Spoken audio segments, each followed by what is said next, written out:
ચોમાસાના વરસાદ માટે કેટલાક પ્રકારના વર્તારા જોવામાં આવતા હોય છે, ખાસ કરીને ટીટોડીના ઈંડા મૂકવા અને પક્ષીઓની ચેષ્ટા ઉપરથી પણ તારણ કાઢતા હોય છે।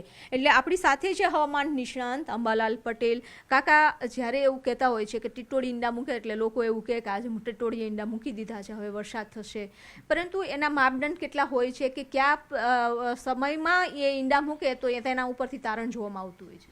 સામાન્ય રીતે ટીટોડી અત્યારે હાલ પણ ઈંડા મૂકતી હોય છે, પરંતુ ટીટોડીના ઈંડાઓ જે છે એનું તત્વતારણ આપણે લેવા જઈએ તો અષાઢ મહિનામાં વરસાદ આવવાનો હોય ત્યારે જો ટીટોડી ઈંડા મૂકે તો આ તાત્વિક દ્રષ્ટિએ સાચું પડે। કારણ કે વરસાદ આવવાનો હોય ત્યારે ટીટોડી જેવા પક્ષીઓ જે છે એને લગભગ ઉપલા લેવલમાંથી જ્યારે ઉડતા હોય ત્યારે ઘણા કિલોમીટર સુધીના હવામાનનો આ ટીટોડીને ખ્યાલ આવી જતો હોય છે। અને જ્યારે અષાઢ મહિનામાં વરસાદ આવવાનો હોય ત્યારે ટીટોડી ઈંડા મૂકે તો તેની ગતિવિધિ બરાબર ગણી શકાય। કારણ કે અષાઢ મહિનામાં વરસાદ આવવાનો હોય તો ટીટોડી ઉપર ઈંડા મૂકે ઉપલા લેવલ ઉપર, તો એનો અર્થ એમ થયો કે વરસાદ વધારે પડવાનો છે અને એના ઈંડાનું બચાવ થશે। જો ખાલી તળાવ હોય અથવા તો જમીનના ભૂભાગ ઉપર ઈંડા મૂકે તો વરસાદ ઓછો થવાનો છે।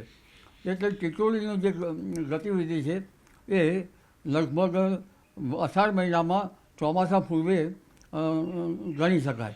એટલે ગમે ત્યારે ઈંડા મૂકે તો એનો માપદંડ ગણવામાં આવતું નથી? અત્યારે ઈંડા મૂકે તો વરસાદ પહેલાં તો એના બચ્ચા થઈને ઉડી જવાના છે, પણ ટીટોડી તો અષાઢ મહિનામાં વરસાદ આવવાનો હોય ને ઈંડા મૂકે તો ગણી શકાય।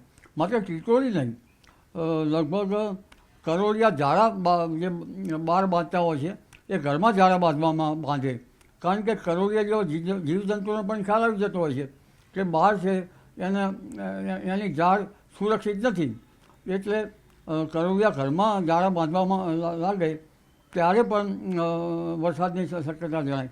પરંતુ કયા મંથમાં બાંધે તો?